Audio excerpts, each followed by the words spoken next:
about our financial system.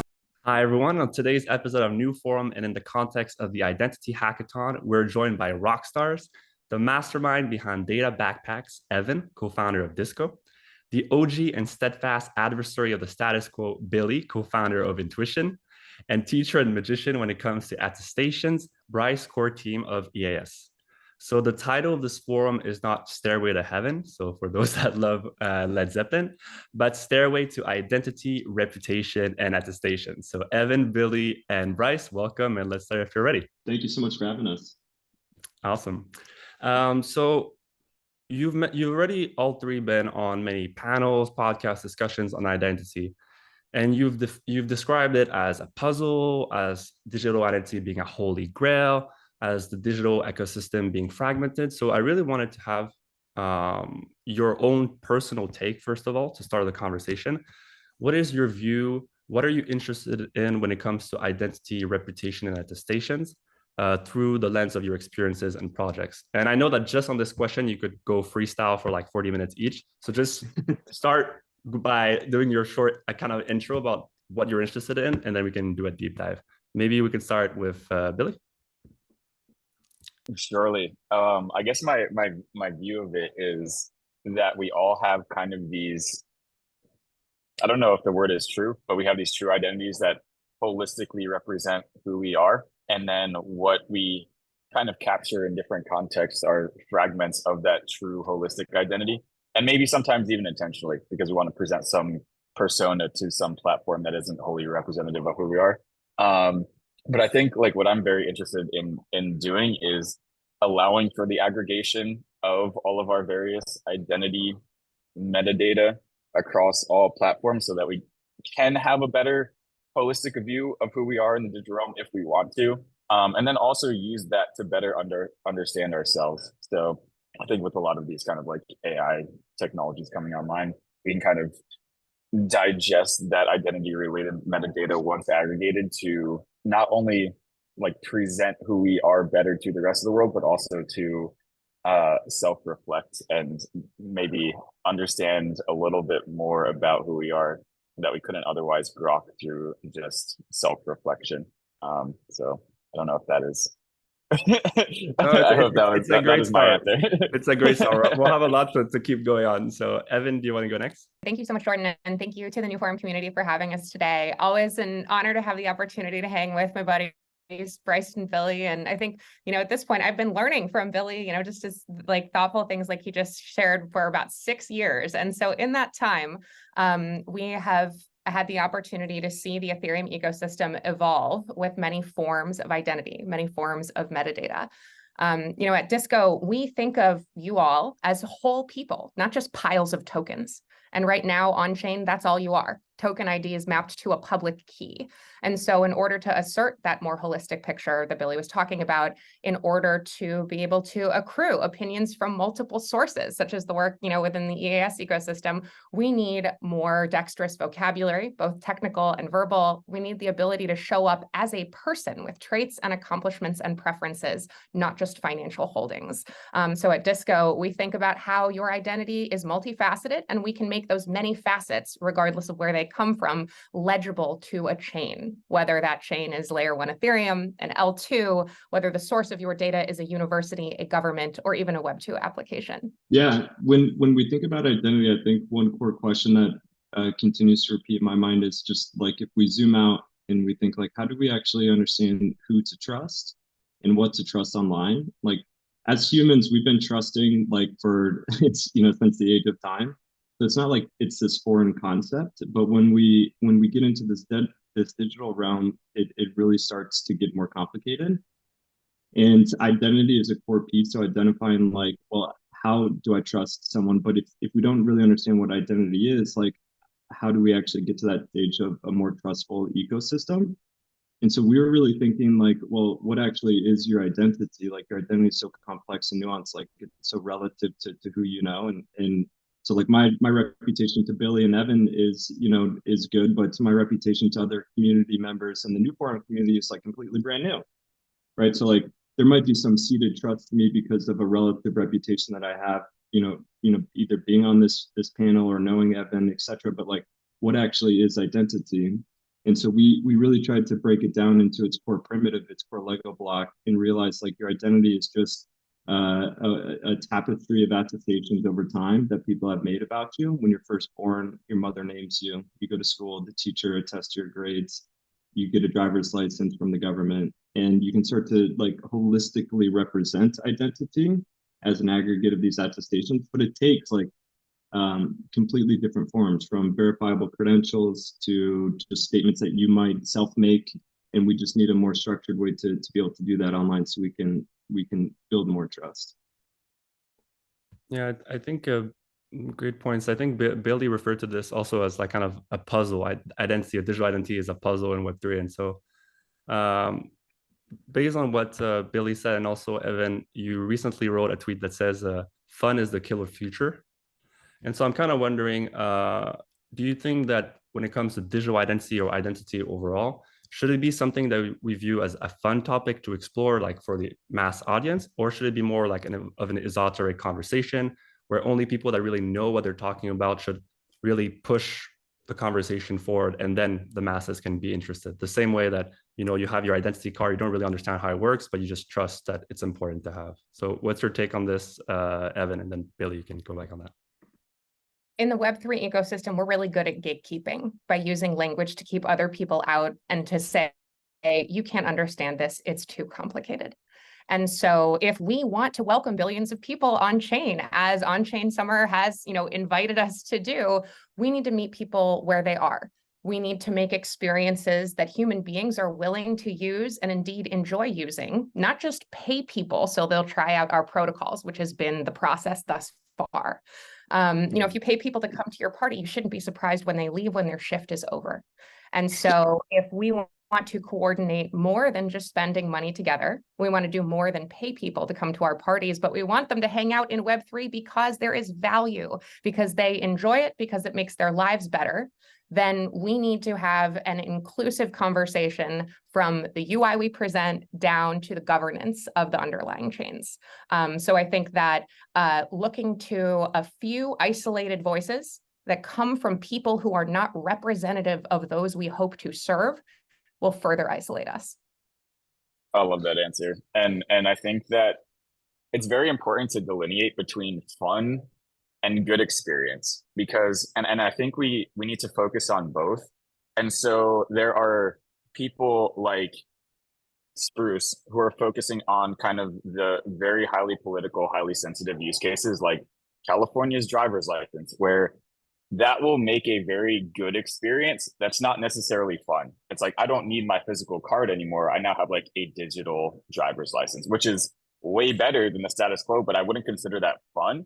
But that's really important. And I think we have to do that. And I think there's a ton of value to unlock by creating better UX in identity land. But then there's also the fun side of it. And I think you don't have to, it's not mutually exclusive. And we've seen that with Ethereum, where Ethereum is a very powerful technology that can fundamentally change how the world operates. And you have, you know, people like PayPal using it as payment rails, but then you also have people using it for NFTs and fun stuff that's like entirely fun and not serious and not with like furrowed brows. And so I think there's room for both.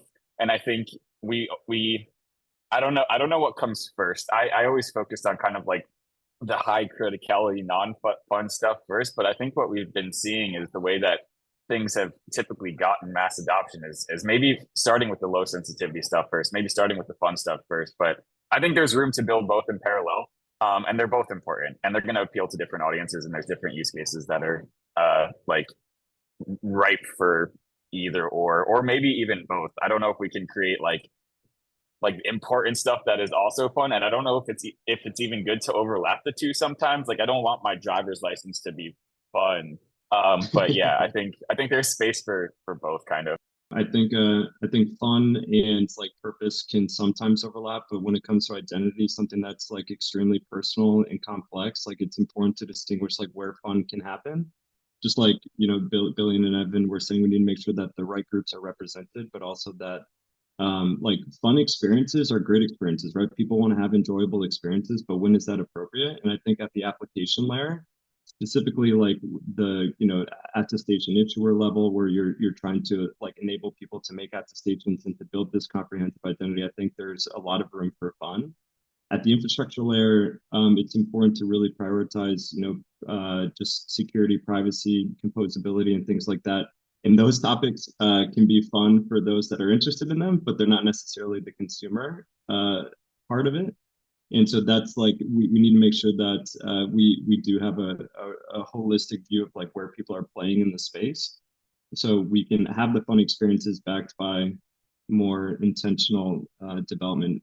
We're talking a lot about the pros, but how would you kind of address, how should I say, how would you address the facts around credentials, like checking that the credentials are true, or any potential forms of manipulation? So, in Web2, we have Google reviews, you can lie on your LinkedIn, etc. So if you had to quote unquote break the system, or looking at Web3, how do you think it's better, but also what are the things that we need to avoid or be careful about? Because it can't be only 100% better, right?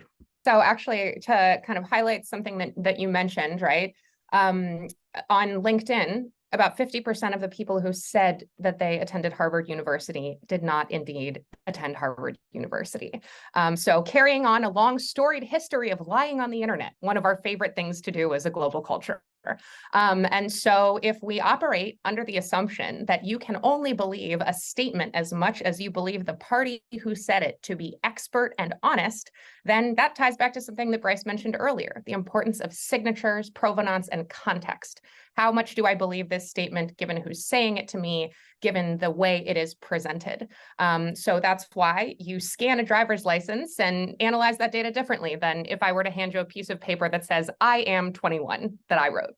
The way that we are able to carry this context in Web3 is to assess where that data came from and whether or not it was tampered with. So in the case of data such as verifiable credentials, we've got signed JWT tokens that are encrypted and immutable, tamper evident. On chain, we can have assertions that are, similarly immutable and, specific to that context, that carry the authorship of the party who said them. And so really, when it comes to determining how we trust, there are actually two actions here. One is to validate, to check whether or not the signature is intact, whether the data has been tampered with. And two is to verify, to determine whether the contents of that container are to be believed. So one is a mathematical exercise, and the other is a human trust exercise. Just Billy, before you bounce back on what Evin just said, to answer on the Harvard example that I love, it's very interesting because Harvard does a lot of little certifications. And what you see at not only Harvard, but Stanford, etc., where you can just do like a week course or 2-week course, it counts as a certification, but you can say that you technically went to Harvard. And a lot of people around the world, from PhDs, adults, to even young people do it.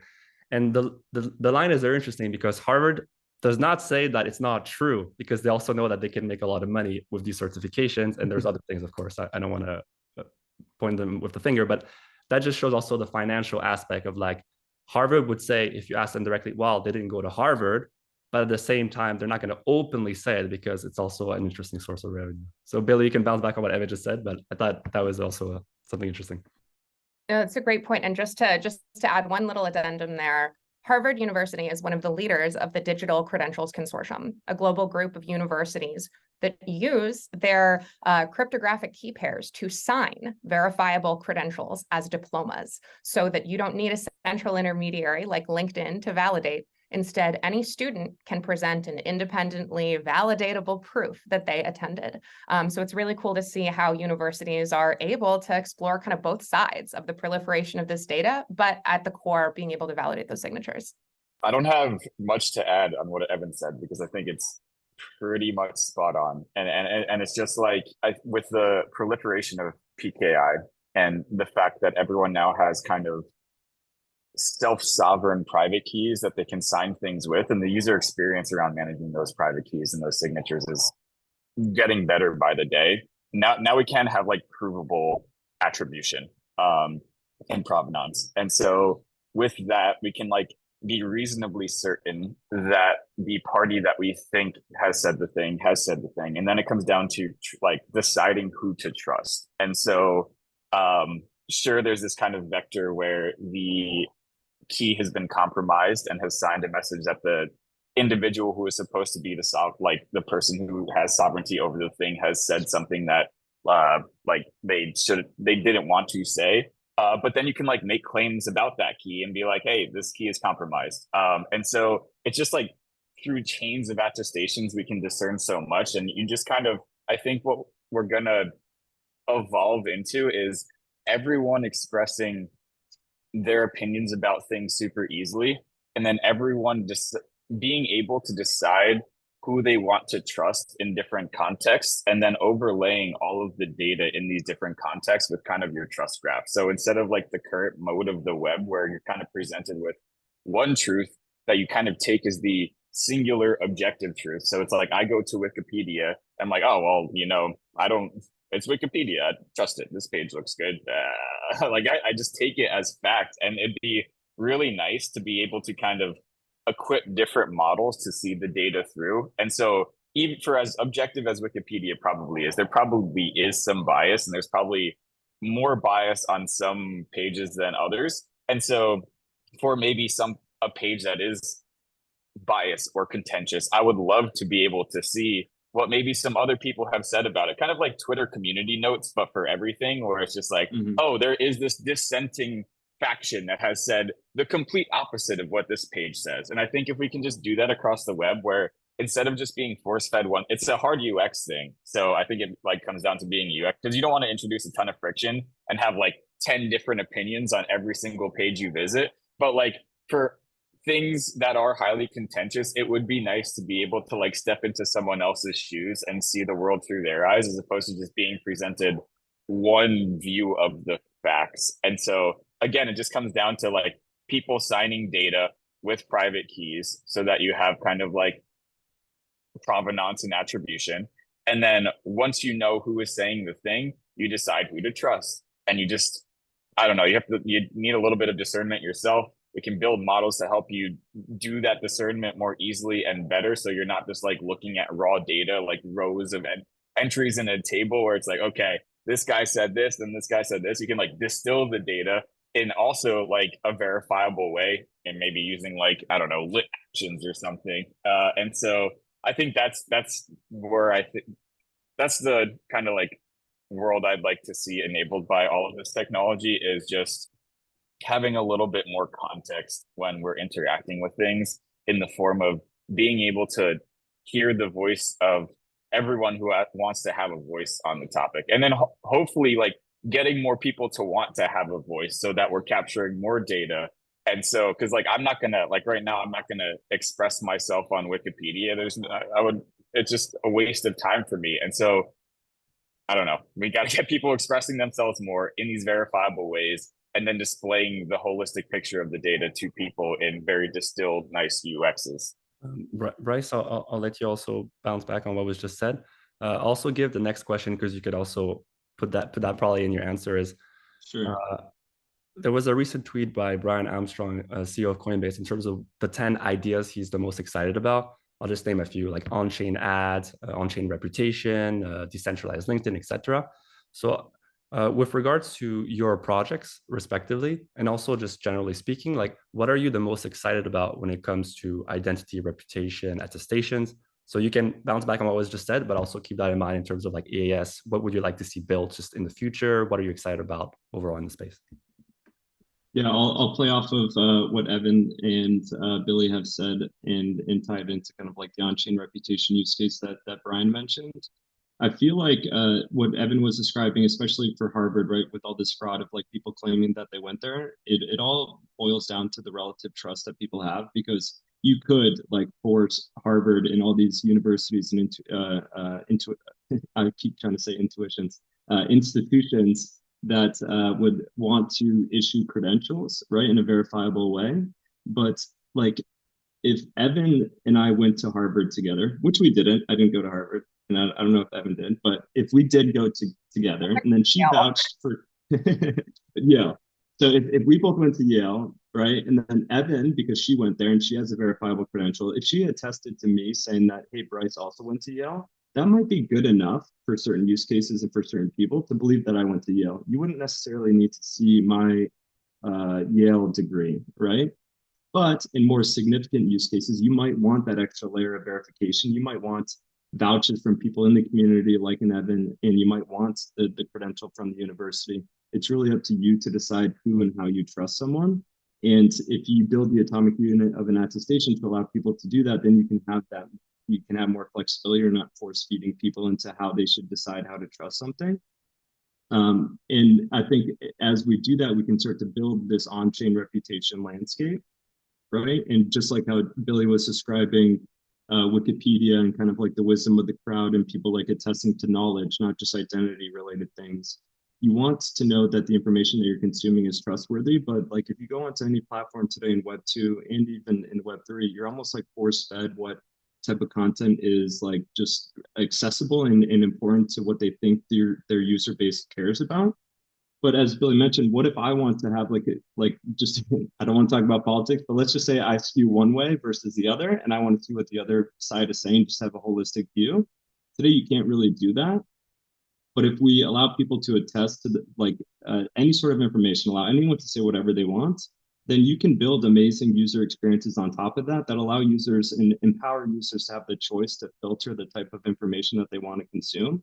So it's not dependent on the user experience, like the UI, like presenting 10 different things. You can actively select, hey, I want to learn more about this, perspective. I want to learn more about this perspective and see how it all gets consumed. And I think that's going to be really powerful. And if we can start to really build or make attestations, we're going to be able to really have this on-chain reputation that we all want about varying different subjects. Reputations about information, people, non-tangible things, smart contracts, right? More technical things. You can really start to build that, but it first starts with like knowing who's making the statement and then allowing people to decide how much they trust those statements. Billy, Evin, the floor is yours if you want to talk about also what you're excited about in the space with regards to anything being built with identity and reputation, or bounce back on what exactly Bryce just said. Sure, I can add one thing that I'm excited about, and I think it's kind of platform mobility and an absence of kind of vendor lock-in. And I think this is kind of where like the concept of the data back, but like that is just such a good way to think about things. It's just like take your data pack back with you wherever you go. And so it's like right now we exist in this world where I am never going to leave Instagram because all my pictures are there. All my friends are there. To rebuild my reputation from zero, like I have no interest in doing it. And it doesn't matter how good or bad the Instagram UX is. They've locked me in because all my data is there and I can't easily take it with me. And so even if someone comes out with a platform that's 10x better, they're not going to win because no one is going to want to bootstrap their reputation and data from zero again. And so once we unlock this concept of being able to kind of take your data with you wherever you go, and like the application layer just looks so much different because they just become these kind of like overlays for this underlying data that exists not in any single platform, but exists just like either with you or like in some decentralized format that anyone can tap into. And like I know it's kind of like high level and it's not necessarily like a small tangible use case, but like I think that's really important because if you don't have that, you're just stifling innovation because people can come up with like the best user experience ever or create the best application, but they get no traction because no one wants to go through the friction of starting over again. And so you see all of these social platforms trying to come online now. They have better architectures than maybe Twitter. Maybe the user experience, I don't know if the user experience is better, but maybe there's like one that builds like a better user experience than Twitter, but they're not going to win because it's just like, I'm not leaving Twitter because I've got my following there and I've got all my historical tweets and I got my bio, even just like I'm like, I don't want to set my profile picture again. I don't want to like write my bio description again. I don't have the time for that. And so just like this concept of I mean, maybe there's like a loyalty thing that we need to think about too, but just not being so locked in to individual vendors because they have all of your data. I would really love to see that world realized. I completely agree, Billy. You know, Americans like us spend 11.5 billion hours a year filling out forms. Most of them RSVPing for events at crypto conferences. And so every time we do that, we invite another opportunity to write the wrong thing, for someone to accidentally release that data, for it to be hacked, for it to be compromised, for it to grow out of date and no longer relevant. And so it is wild that we physically decentralize the control of our data right now, forfeiting it over to the places where it was made, instead of logically centralizing it around ourselves, so that wherever we show up, so does our data. One thing that you highlighted are the silos of Web2, such as Instagram, where our data gets trapped. And I think it's really important for us in Web3 to make sure that doesn't happen with our L2s. Today, we have millions of multi-sigs deployed on L2s that are accruing data, addresses, being sort of generated as far as the I can see with account abstraction, but we still haven't answered the question of how do we move beyond our home chain with more than just our financial assets. So a continuous thing for us to be excited about, and to remember that we need to do that. That data must be portable beyond a single protocol, because even today, I'm sure everyone on this call has used more than one protocol. Yeah, definitely. And I think we'll bounce back more on that, I think, towards the end when we open up the discussion, because I'm sure people in the audiences, with everything that's been said already, I'm sure there's a lot of questions already. And there's one really great line from David that I think we can all kind of agree with, which is, or let's discuss it, is the bull thesis for crypto is also what's terrifying about it. Money is our new ideology. And so obviously, when we think of identity, it's not necessarily right away like money that comes to mind as the first term, but it is obvious in crypto and Web3 that money, financial incentives, it's finance for finance more than finance creation back to finance. So I'm just wondering what's your take on this. Do you think that really it's all about finance when it comes to identity? And for example, we saw Friends Tech, a lot of great things recently, good and bad, WorldCoin, etc. So what's your take on really finance being at the center of everything? Is it that, or do you see something else? I'm happy to go first. I think that financial incentives are very important for a lot of coordination and making sure that people are incentivized to do the right things and deter them from doing the wrong things. But I feel like finance itself and the bull thesis for crypto centered around finance is truly kind of a misconception, because I feel like crypto today often gets misused in terms of people think it's like cryptocurrencies, but they forget that the underlying, a lot of the underlying technology is, cryptography, and the power that can bring, especially with digital signatures, verified timestamps, and things like that. And while we've decentralized a lot of finance today, and like assets and things like that, we haven't really been able to decentralize more than that around information and identity and these kind of non-tangible things. But the problem is when you try to introduce finance into this layer, it's like oil and water. They don't mix, because trust is so personal. And if you have one person or one group that has more financial interest than another, then someone's voice is going to be suppressed, and they're not going to actually be able to express themselves how they do in the offline world. And so I feel like if you really want to be able to, it's for us to realize the full potential of crypto, like we've said, almost 10 years ago, land registries, all these cool use cases, things that aren't financial, we need to be able to attest about anything and to really start decentralizing information and non-financial use cases to actually allow people to see the real impact. I couldn't agree more. And as I'm a Joe Grace investor, big supporter of David's, but I could not disagree with him more strongly. Civilizations build casinos. Casinos do not build civilizations. And I really appreciate what Bryce just noted, that crypto stands for cryptography before it stands for cryptocurrency. Cryptocurrency is merely one of many use cases that we can enable with pairs of keys. And so we have chosen to financialize this set of, circumstances, this set of opportunities, because that is the default tool for which we reach as Web3 builders. It is what, paid many of our salaries for years, learning about these technologies and building at the protocol layer. And it is also the reason that many users come to Web3 is because of the explicitly financial interactions for which we are known. But along with those positive beneficial financial interactions, we also are associated with the rug pulls and the hacks and the scams. And so if Web3 is to grow beyond the casino, if we are to create a civilization that is full of sovereign individuals, interoperability in the future that we all want, then we necessarily must divorce finance from the expression of identity, at least in our ability to show up. Because otherwise, we're going to end up with what Bryce just mentioned, which is a bunch of plutocracy group chats with bank accounts, or the DAO ecosystem. So I think that's like the almost fully zoomed out view, but then if you zoom out a little bit further, it's all social consensus. And all the money is doing is allowing people to arrive at social consensus through kind of like incentivizing convergence and disincentivizing people being bad actors. And so like if there was some other incentive mechanism other than money to get people to converge, that would be awesome. It's the best we've got right now because people are extremely individualistic and money is time. And so people want the money because like the money, like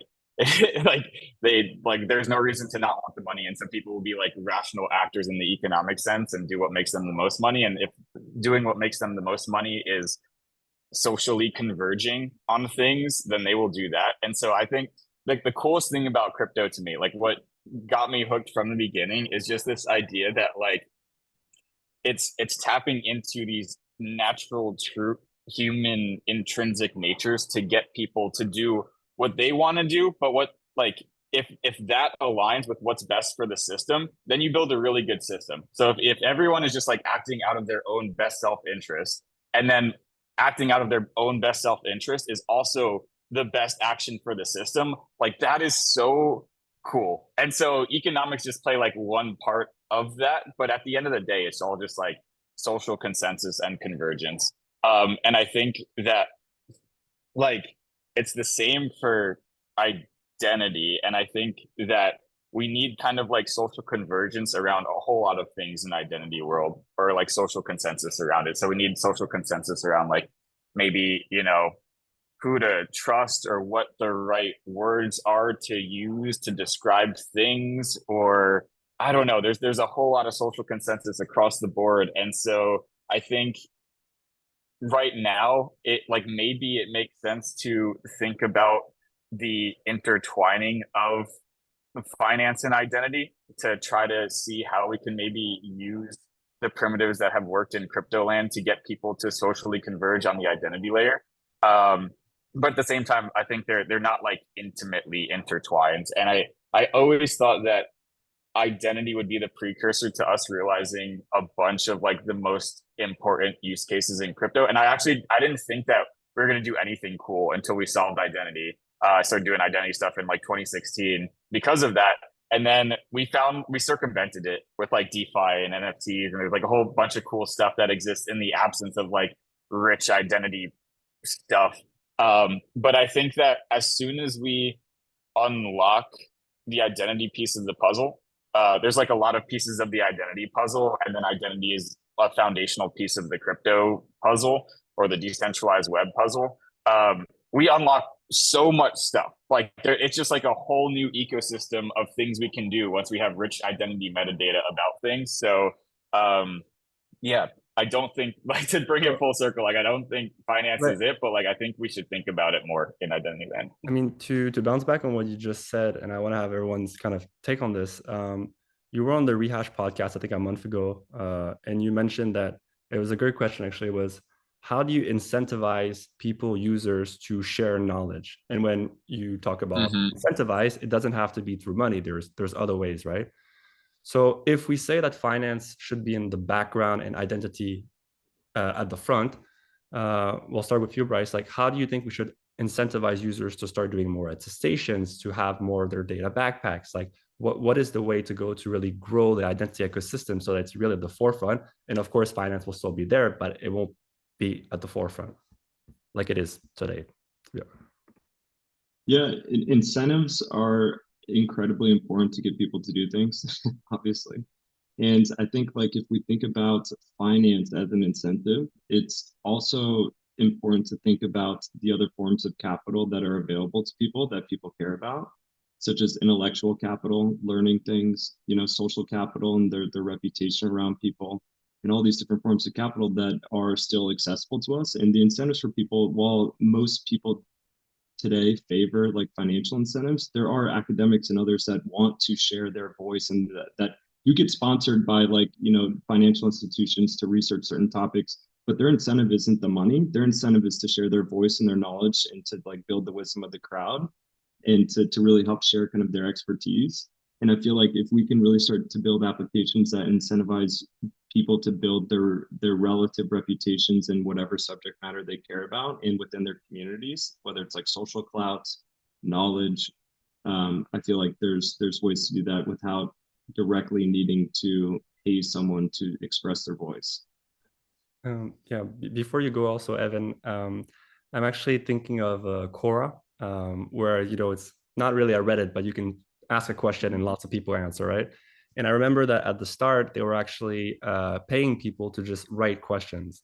And then once you had like millions and millions of questions, then they removed that, right? But it's interesting to think that they had that to bring people in. And once that became the norm, then no more financial incentive. Yeah, in the same way that early on, Reddit founders, Steve Huffman and Alexis Ohanian, pretended to be users so that they could respond to other people's comments and, bring the energy to the group chat.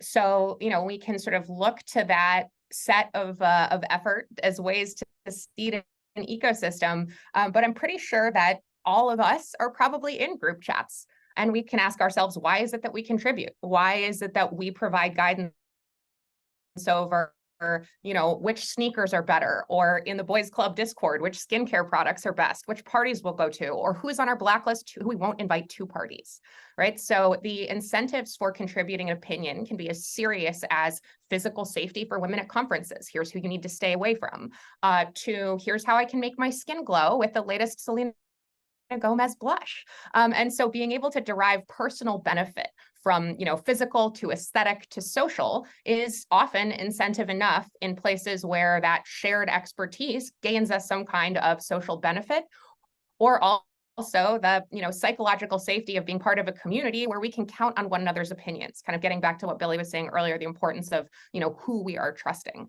And so I think human beings are wired to want to provide their opinions, but they don't want to howl into the void where they know their words are not landing and there's no audience for that perspective. And so part of providing your opinion is being in a group of individuals where if you ask for theirs, you're going to get a response that is more curated, more valuable to you than something you might get from Google. Right. And also before Bryce or Billy, you answer that. I'm just wondering, we talk about people's opinions, and of course, it's hard not to talk about how true a statement is. I know that Billy, you said, and correct me if I'm wrong, that on intuition, it's quote unquote doesn't really matter if the statement is true or false. I'll let you add to that. But I'm just wondering, when you have multiple people, do you just trust that because they're in the same group, for example, boys club, that I trust them more? You say this person's on the blacklist, so there's a reason for it because I know these people. Like, what is the reasoning behind the blacklist? Because you trust these people? Because I have an example that comes to mind. I don't want to take time with this, but it's something that happened at DEF CON in Bogota. And there was a massive scandal around a group of people that I won't name that pointed the finger at someone and said, this person did a certain thing, created a massive mess because the whole community went against this person. And then we realized that it wasn't necessarily as true as what we thought would happen. And it just shows the importance of like, who do you trust at what given moment? How to use attestation, credentials, or community. So just wanted to have you guys bounce back on that. Yeah, I think that's a great point. And for every, false report, there are 99 real ones. And so it's important for us as a community to not only be aware of the actions that we have on one another, but also the trust cues that we need to stay vigilant for, so that we do not disempower voices of honesty in these, sort of rare moments of dishonesty. Yeah, and for that, I think like it comes down to the question. Like a nice parallel I like to draw is on-chain governance versus like soft off-chain governance like exists in Ethereum. So on-chain governance like Polkadot, where it's like you vote and then things happen. Whereas like off-chain governance in Ethereum, it's like there are 100 different communications mediums where conversation happens, and you just kind of feel for like what the sentiment is with respect to like, oh, should we pass this EIP? It's not like some deterministic thing where we like all come together and vote based on the number of Ether coins we have. It's like, what is everyone saying? Let's like try to reason about it as humans and then make a decision. And I like the Ethereum approach way more. I think like on-chain governance in a sense is kind of a flaw. And so it's the same thing here. It's like, yeah, intuition never wants to say whether or not something is true or false, because like who is to say what is true or false? All we want to allow people to do is have more information when they interact with things and allow them to like arrive at these asymptotically probabilistic certainties that a thing is either true or false based on the data that exists and the people who have created that data. Like that's it. And so like I can't tell you whether or not you should trust someone in your group chat. Like the problem is people try to codify it. They try to like turn it into this thing that is programmatic, but maybe at some point in the future we will be able to do that. Like probably, like I don't know, sometime next 100 years or some 1,000 years, some point we'll be able to do that. But right now we can't. And so it's like you kind of gotta like use your intuition a little bit. You gotta just like think about it and like analyze all these data points as a human. Be like, okay, well this guy in the group chat is kind of crazy. So like maybe I take his opinion with a grain of salt with respect to this topic. It's not like I can be like, yes, for sure, because he graduated from Harvard, I'm gonna like trust this guy. If it's Harvard, it's like, then you know like you gotta believe it. So if it's Harvard, yeah, that's true. Yeah, that's a good point. It goes back to that concept of relative trust. So I could trust, Billy's, taste in music, but I don't trust his taste in clothes or whatever, right? Like it doesn't mean I don't trust him, right? At all. Like there's no global trust score of like Billy as a person, right? There's no such thing as that. That's like a silly concept. People have relative trust. It's how the real world works today. You might trust the recommendation from a friend to go to a restaurant or to use a certain like service provider. Or you could rely on like a platform with like a bunch of reviews, right? That's showing that this service provider is great or this restaurant is great. It's really your choice and how you determine how to trust someone at that point in time. And we just haven't had a way to do that like in an online way, in a safe and verifiable way. I think until now, I think we're still very early, but those opportunities are right in front of us. And this concept of like the web of trust, where you can kind of like start to inspect to see like, why do I trust someone, and like start to tinker with your own relative trust score of like trusting people for certain like contexts, I think it's going to be really cool. I just have one final question for each of you.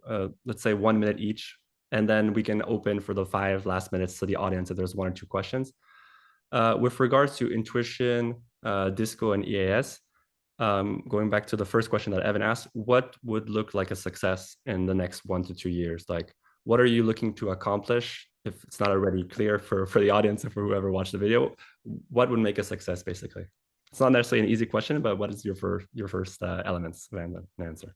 At Disco, think about welcoming people into Web3 beyond pure financial interactions. So success looks like all of us here working together to welcome the next billion on chain so that they can do more than just push tokens around and perform financial actions. They are coming to the party so that they can enjoy utility.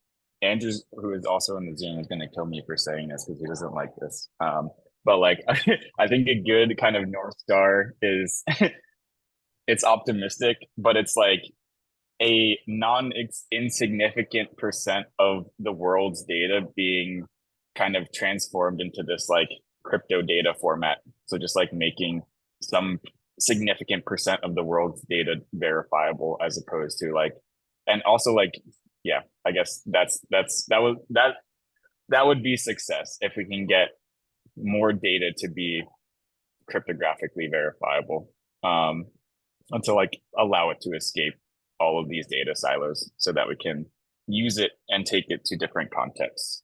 Yeah, as long as it's not all data. It reminds me of Evin that there's a couple things that should not be on chain. Awesome. Bryce. Our our primary purpose is to build more trust online, and we believe that attestations have been kind of that missing Lego piece. And I feel like trust, what it does is it actually improves user experiences pretty significantly today. Like a lot of application builders, and they're not focusing on the wrong things, but like better wallet user experiences, better, scalability and things absolutely help the user experience. But at the root of everything and how users enjoy a certain application is about how much they trust the people that they're interacting with and how much they trust the platforms that they're engaging with. And I feel like if we're able to use cryptography and attestations to help build more trust online, that we can have more joyous and more engaging user experiences that go well beyond what we've even thought of. But it's going to take time to do that. And I think everyone, the people that are on this call are obviously incredibly important. EAF is focusing on the infrastructure layer and making sure that we have a standardized way so we don't have all these splinters of how to create an attestation. We don't presuppose what the attestation is for, how it gets consumed or used, but just how do we actually standardize around making a verifiable, signature on some sort of structured data. And then you have people that are aggregating and really viewing that information to make it make sense to people, intuition, and then really building more amazing experiences with that information at the disco front. And how do we all work together to build these amazing experiences and really focus on, the growth of the ecosystem as a whole. Perfect. We have 5 minutes left. I don't know if you have any final thoughts or questions that you would have liked to be asked before we open up, although there's only 5 minutes left. So if you have a final thought, go for it. But if not, I'll open up. If anyone in the audience has a question, feel free to ask it. Try to keep it to 1 minute so we can have 2-3 questions, but no pressure at all. So Sure. I had a quick question. Yeah, related, Bryce brought up this idea of platforms and some of these sort of smart contracts that you might interact with in the Web3 ecosystem and building trust within not just individuals. How do you think about this trust and how you can build that beyond just individuals in Web3? Things can have identities as well in reputations, and it goes back to just deciding how you trust something. You could have a smart contract that gets audited, and then the auditing firm attests to the audit itself, and that might be great. But who was the auditor, and what's the relative reputation of that auditing firm? If multiple people audited it, or if individual contributors audited it and attested to the safety of the contract, the more of these attestations probably would be more valuable. And so you can start to attest by having some sort of reputation from the entity that's making the attestation. You can start to build more trust for non-human type things like brands, businesses, contracts, those types of stuff. Evin, Billy, do you want to add something to this point? That implies that this information is getting delivered at the app layer. And so this also requires wallets to be able to surface some context around what Bryce was describing, whether the audit itself is still valid, whether there's been a recent hack, whether the auditor was involved in that hack. And so right now, a lot of us have to go to the website of the presenting organization to look at a PDF, which is wholly not cryptographically related to that contract at all. And so I think, this is a wonderful use case and one for which builders need to push, because neither the auditors nor the organizations behind the contracts are currently doing this. And I think there's one more piece to the puzzle, which is giving all things, or I don't know about all things. I don't know if we need it down to the atom level, but most things, a digital identity that kind of acts as its digital twin and interface in the digital realm. So step one is getting things decentralized or digital identifiers. And then once they have those identifiers, we can start to build out the identity of those things. For smart contracts, it's easy because you got an address. And for people with EOAs, it's easy because you got an EOA, and that can be resolved to a DID. And you can just create DIDs if you want over here for things. But I think that's a big piece that we kind of we're at Intuition, we're focusing on that, but it's a big piece that probably needs a whole lot of big brain thinking around. I have to say this conversation was so inspiring. I'm already super motivated and bullish to build in this space, and after this I'm 3x more. So thank you so much. I think I will even rewatch it a couple of times. Yeah, one thing, it's more like a thought experiment, some kind of like spiritual manifest. But like I have this vision of the last social network, which is like the reversion that you described earlier about, you know, having the data as like the core, and then the application layer as like an accessory on top, as opposed to what we have now. And so how do you see this to unfold in terms of like today the incentive is to keep on one platform and to be very strong on one platform and kind of dismiss the others, while probably the future will be kind of like the bee that's like pollinating like across many networks, and then like the new winners are the ones who can easily switch from one network to another. And like how do you kind of imagine that unfold, and how do we describe, let's say, the next 2 to 3 years in terms of like that inversion, like leverage and power shift between big platforms and us, the data producers? I'm happy to go first on that one. And I think the answer is in the name, like social network. It should be social network as opposed to social application. Like the present social networks are just social applications. And I think the future of social networks, maybe there's one network, but like maybe there's many. It's just many apps powered by social protocols. And so I think every app can become social, or at least a little bit more social than it is now, when you can just like import this dynamic live data about things into any application super easily and take your data with you wherever you want to go. And so I think that's what I think that the answer is in the name. It's like the future is a social network as opposed to like siloed social applications. And that's we have to make sure that we're also focusing on like standardization at the infrastructure layer to a degree. I think that doesn't necessarily mean that it excludes like voices at all. It's really important that the infrastructure layer has like the voice of the community to make sure that we're all operating on a similar standard. Because if you start to splinter at the infrastructure layer, what ends up happening is like then all these like applications start to splinter as well, and we have this disjointed like unusable ecosystem, and it's just going to be much harder to accomplish what we want. If we do have these different social protocols, we still have to figure out how do we actually build trust within them, and how do people forward their trust or their identities, and you can do that with a standard. A little bit of homework to invite people to think about how we have tried to tackle these challenges in the past. There's a company around 2014 called Lulu's in the United States. It was like Yelp, where you could leave reviews of men who you went on dates with. You could rank them out of 10, tag them with various different terms, and this website was taken down because it violated the individual sovereignty of the people who had been reviewed on the site, who didn't really like the way they had been reviewed. And so I think there are, a number of examples, Third Web being another from the 90s, where you could annotate other websites. It was taken down because it did not include sanctioned derivative works that allowed you to, as people annotated the original sites. So there are interesting challenges for us as we try to solve similar problems, but using a more open, more verifiable, more consent-first way. I think often in Web3, we don't necessarily always pull from those Web2 examples because we don't like them a whole lot. But there's quite a lot, I think, for us to learn from early crypto and even before that when we talk about social platforms and trust. I think it's a perfect conclusion, unless Bryce and Billy, you want to add a little thing, but if not, thank you so much for I'd love to just give some encouragement to the builders. Like all the people on this panel are extremely accessible and approachable to answer questions. So if you're listening to this kind of post chat, the best way to learn and to get engaged and to like make a true impact is to ask questions and to help educate. We're so early in like identity, and I know it's been a problem that we've been trying to solve for so long, but we're still so early.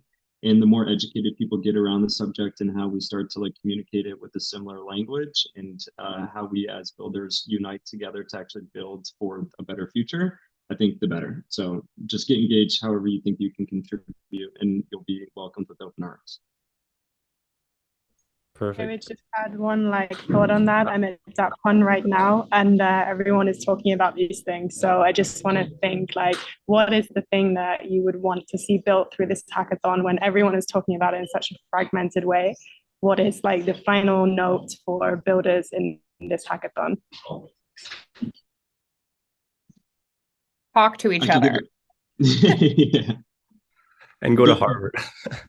Yeah, build with purpose and intention. Like, don't just solve something because you think it's like a flashy thing to do. Like, really consider, why are you solving what you're solving, and is it truly important to you, and do you see it as a problem to be fixed? And there's a lot of technology that's available through this hackathon to kind of weave like an amazing solution together. But really, like, take the time to really think about the purpose of what you're building first, and it's going to be pretty obvious how these solutions come together.